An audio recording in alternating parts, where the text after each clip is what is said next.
Double bedroom ఉంటే cancel చేస్తాము, 2000 pension ఉంటే కట్ చేస్తాము. ఈ సవేరా ఫంక్షన్ హాల్ దగ్గర 150 మంది కూర్చున్నారు. బీఆర్ఎస్ టేబుల్ ఒక్కడు కూడా వేయనివ్వలేదు, వేసినా కూడా తీసి అవతలకు పారేశారు, ఎవరిని కూర్చొనివ్వలేదు. నేను వెళ్ళి అడిగితే గొడవ పెట్టుకున్నారు. స్కూటీల మీద వెళ్ళే వాళ్ళని కూడా ఆపి పలానా పార్టీకి మీరు కాంగ్రెస్ పార్టీకి వెయ్యండి అని చెప్తున్నారు. ప్రతి ఆటోని జనం ఎక్కించుకొచ్చి అక్కడ 2 నిమిషాలు వాళ్ళతో మాట్లాడి డబ్బులు పంచుతా, మీరు కాంగ్రెస్ కు ఓటు వేయండి, వెయ్యకపోతే మిమ్మల్ని రేపటి నుంచి బయటికి రానివ్వు అని బెదిరించారు. అది మేము క్వశ్చన్ చేస్తే మమ్మల్ని కూడా మహిళలను చూడకుండా పిచ్చి పిచ్చిగా మాట్లాడారు.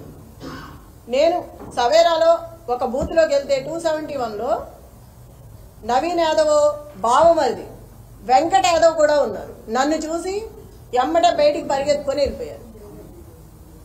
అంటే ఎప్పటి నుంచి 30 మంది నేను ఎటు వెళ్తే అటు నాకు కాపలా పెట్టారు, 2-3. ఎటు వెళ్ళినా ఒక 100 మంది దాకా నా వెనకమాల వస్తున్నారు. ఎటు వెళ్ళినా అంటే ఒక మహిళని ఇట్లా హింసిస్తారా?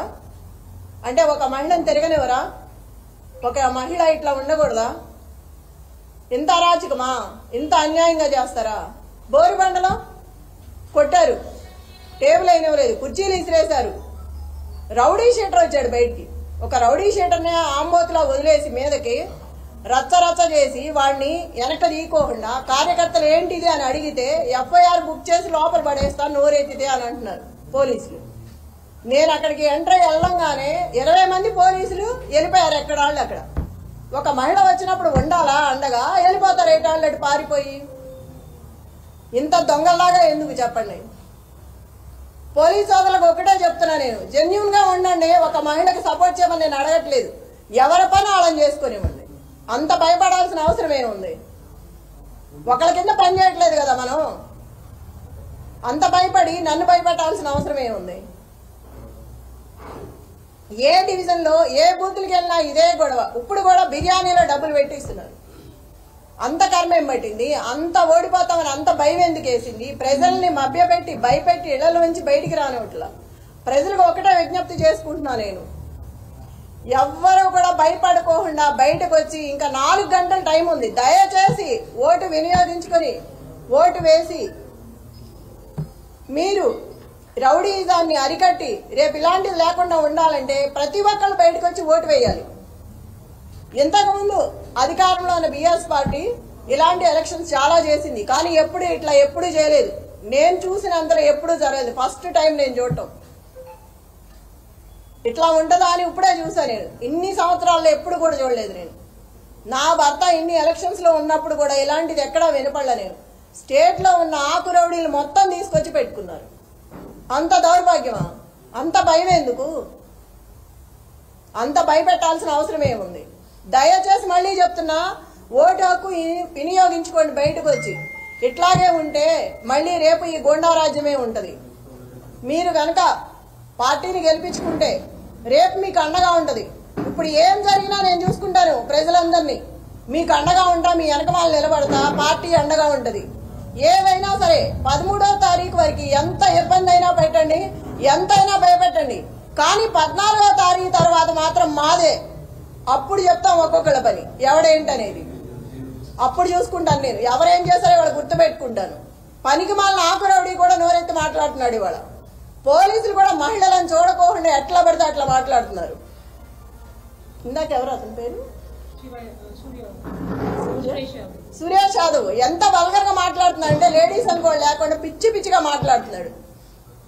ఎన్నికల కమిషనర్ కి నేను ఒక్కటే విజ్ఞప్తి చేసుకుంటున్నాను, ఒక మహిళగా మిమ్మల్ని అడుగుతున్నా. నేను ఎంత చేస్తుంటే కూడా మీరు చూస్తూ కూడా ఊరుకున్నారు. ఒక మహిళని ఇట్లా చేస్తుంటే మీకు ఇప్పటికే తెలుసుంటాయి అన్ని.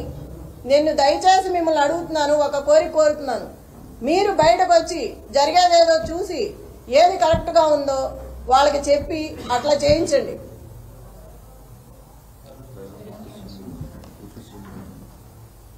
ఈ బట్టి విక్రమార్క మొత్తం జూబ్లీ హిల్స్ అంతా రౌండ్లు వేస్తున్నాడు. అవసరం ఏంటి?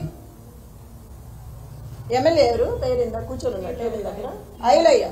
అతనికేం పని టేబుల్ దగ్గర? చిటీలు ఇవ్వడం అవన్నీ అతనికి ఏం అవసరం? అసలుకి వీళ్ళందరూ రావాల్సిన అవసరం ఏంటి? విప్పులు కానీ ఎమ్మెల్యేలు కానీ మినిస్టర్లు కానీ వీళ్ళందరూ రాత్రి నుంచే తిరుగుతున్నారు. అవసరం ఏంటి జూబ్లీ హిల్స్ లో వీళ్ళకి? లోకల్ నాన్ లోకల్ మాట్లాడుతున్నారు. మరి రజియా ఇంటికి వెళ్ళి బోరుబండ్లో సైట్ 3లో ఆ అమ్మాయి కూర్చుందని గట్టిగా మాట్లాడుతుందని ఇంటికి వెళ్ళి గొడవ చేశారు రౌడీలాగా పోలీసులు.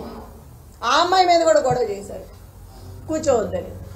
టేబుల్స్ ఇవ్వట్లా, కుర్చీలు ఇవ్వట్లేదు. ఆ టేబుల్స్ తీసుకొచ్చి పోలీసులు సందు చివర 3 అడ్డం పెట్టుకున్నారు. అవి ఎవరికి అవసరం? వాళ్ళ దగ్గర లాక్కొచ్చి మీరు ఎందుకు వేసుకోవాలి? ఆ కుర్చీలన్నీ విసిరేసి వాళ్ళు ఎట్లా కూర్చుంటారు? నైట్ అవుతుందో ఎంత టైం అవుతుందో తెలియదు. మహిళలు ఉన్నారు, ప్రెగ్నెన్సీ ఉన్నారు. అక్కడ అంతమంది జనాన్ని భయపెట్టి టేబుల్స్ తెచ్చి బయటకు వేసుకోవాల్సిన అవసరం ఏంటి? ఇంత దౌర్జన్యమా? పోలీసులకు కూడా ఉండాలి కదా, మనం ఏం చేస్తున్నాము, ఇది తప్ప ఒప్ప అని తెలియదా? చిన్నపిల్లలేం కాదు కదా. అదేమంటే క్వశ్చన్ చేస్తున్నారు తిరిగి. ఆ క్వశ్చన్ చేసే ముందు మనం ఏం చేస్తున్నామో తెలియాలి కదా. మాట్లాడితే సీఏ అంటారు, ఏదేదో మాట్లాడుతున్నారు. నాన్నే భయపెడుతున్నారు వెళ్తుంటే. అంత 30 మంది 50 మంది 100 మంది పెరుగుతూనే వస్తున్నారు కానీ తగ్గట్లేదు. 2 నిమిషాల్లో వస్తున్నారు. మరి ఎవరు చెప్తున్నారో నాకు తెలియదు. నేను ఎక్కడికి వెళ్తే అక్కడికి వస్తున్నారు నాతో పాటు. గుంపుగా వచ్చేస్తున్నారు. పోలీసులు కానీ రౌడీలు కానీ ఆ చుట్టూ ఉన్న జనం కానీ. ఏదో ఇప్పుడే వచ్చేటప్పుడు చూసా 150 మంది కూర్చున్న టేబుల్స్ నేను గొడవ చేసి వచ్చానని ఒక 6 నుంచి మిగతాయి తీసేశారు. ఇప్పుడు వస్తా చూస్తాను ఇంకా ప్రతి చోట ఇలాగే ఉంది. మేము ఇక్కడి నుంచి అవతలకి వెళ్తే ఇక్కడ మొదలు పెడుతున్నారు, మళ్ళీ అటు నుంచి ఇటు వస్తే అటు మొదలు పెడుతున్నారు. ఎన్ని చోట్ల నాపుతాం, ఎంతమందిని నాపుతాం? బిర్యానీలో డబ్బులు పెట్టిన దౌర్భాగ్యం కాంగ్రెస్ పార్టీది. అంత అవసరమే వచ్చింది నీకు? అంత రౌడీజం చేయాల్సిన అవసరమే ఉంది? మొత్తం సిటీలో ఉన్న స్టేట్ మొత్తం రౌడీలందరినీ పెట్టుకున్నావు తీసుకొచ్చి. ఎంతమందిని బెదిరిస్తావు? పక్కనే పెట్టుకున్నాడు, కవర్లో పెట్టి ఒక్కొక్కళ్ళకు పంచుతున్నాడు. చూసాము, పోలీసులు కూడా చూస్తున్నారు పక్కన, ఏమంటలేదు వాళ్ళని. మా దగ్గర సెల్లులు ఉంటే తీసి బయట పెడుతున్నారు లాక్కుని. ఒక క్యాండిడేట్ ఫోన్ కూడా దగ్గర ఉండనివరా? క్యాండిడేట్తో ఒక మనిషిని కూడా రానివరా? ఎట్లా రాకుండా? లోపల ఎవరు కూర్చున్నారు ఏంటో మనకి తెలియాలి కదా. అట్లా కూడా అలౌ చేయట్లేదు. వాళ్ళని మాత్రం 10 మందిని అలౌ చేస్తున్నారు. అడిగితే నవ్వుతున్నారు.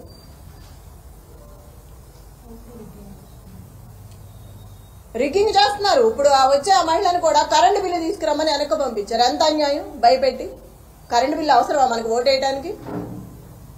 మా అమ్మాయికి తెలియదు, అమాయకురాలు నిజమే అనుకుని వెళ్తుంది కరెంటు బిల్లు తేవడానికి. ఎంత అన్యాయం కదా. ముసలి వాళ్ళని వీళ్ళందరినీ ఇబ్బంది పెట్టి 19,000 ఓట్లు ఉన్నాయి యూసఫ్గూడలో సవేరా ఫంక్షన్ లో.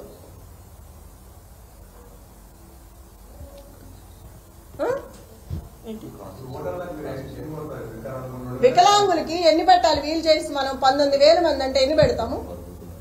10 బూతులు ఉన్నాయి వికలాంగులకి, 2 ఉన్నాయి అక్కడ. ఆ రెండిట్లో ఎంతమంది అని లోపలికి వస్తారు, ఎంతమందిని అని తీసుకొస్తారు? ఓటింగ్ ఎప్పుడే ఎంచుకుంటాము? ఇది ఎంత అన్యాయం చెప్పండి.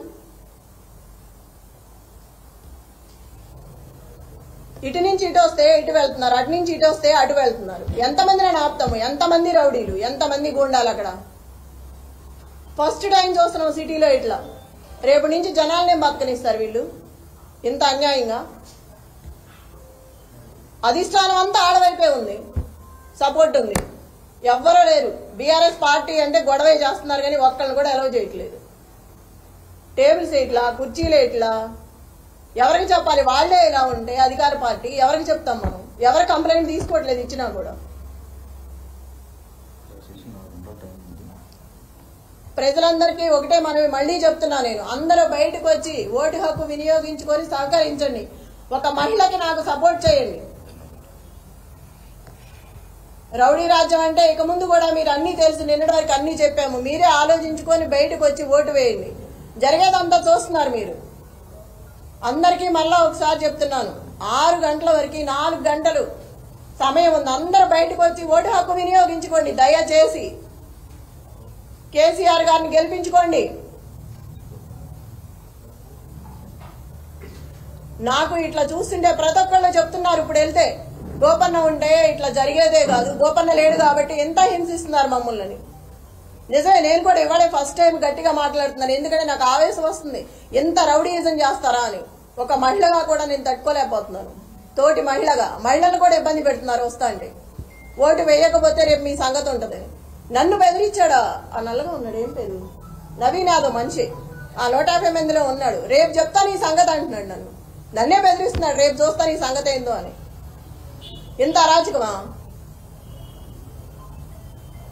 ఏడిస్తే ఏడ్సానంటారు, నవ్వితే నవ్వానంటారు. ఏంది పిచ్చి గొడవలన్నీ? బాధ రాదా మనిషి అన్నాక? అడిగితే అడిగామంటున్నారు. మీరందరూ కూడా చూస్తున్నారు కదా, మార్నింగ్ నుంచి అందరూ వచ్చారు కదా, తీసుకున్నారు, జరిగిందంతా చూస్తున్నారు.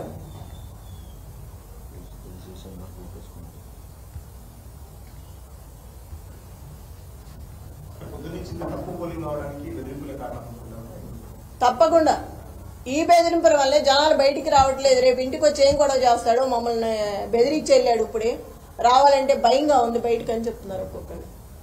నేను అక్కడికి కనపడిన మహిళలందరికీ చెప్తున్నాను భయపడొద్దని. ఎంతమందినని మనం చెప్తాం కదా, ఇంత రౌడీజాన్ని చూసి ఫస్ట్ టైం వాళ్ళు కూడా భయపడుతున్నారు. పిల్లలు ఉంటారు ఇళ్లలో, రేపు మేము ఇట్లా వచ్చామనుకో వాడు మమ్మల్ని ఏం చేస్తాడో, బయటకు వచ్చి మేము ఓటు కోసం వచ్చినా వద్దన్నా కూడా డబ్బులు పెట్టి వెళ్తున్నాడు ఇంట్లో. ఇప్పుడే పంచారు, 2 సందుల్లో పంచారు, పోలీసులు నుంచోనే ఉన్నారు, ఏం అంటలేదు. మేము వెళ్తే మమ్మల్ని వెళ్ళిపోమని గొడవ చేస్తున్నారు.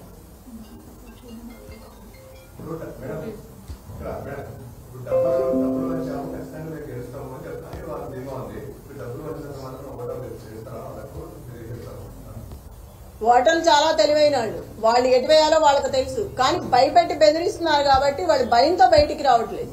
ఇక డబ్బుల సమస్య కాదు, బెదిరింపు, గోండాయిజం, రౌడీ రాజ్యం, ఇది దానికి భయపడుతున్నారు జనాలు. ఒక మహిళగా నన్ను బెదిరిస్తున్నారు. ప్రతి ఓటరు దయచేసి బయటకు వచ్చి ఓటు హక్కు వినియోగించుకోండి. ఎవరికి భయపడాల్సిన అవసరం లేదు. మీకు అండగా నేను ఉంటాను. ఏ ఆపద వచ్చినా నాకు ఫోన్ చేయండి, మీ దగ్గరకు వచ్చి నేను నిలబడతాను. నేను మీకు అండగా ఉంటాను, పార్టీ అండగా ఉంటుంది. ఎవ్వరు భయపడద్దు.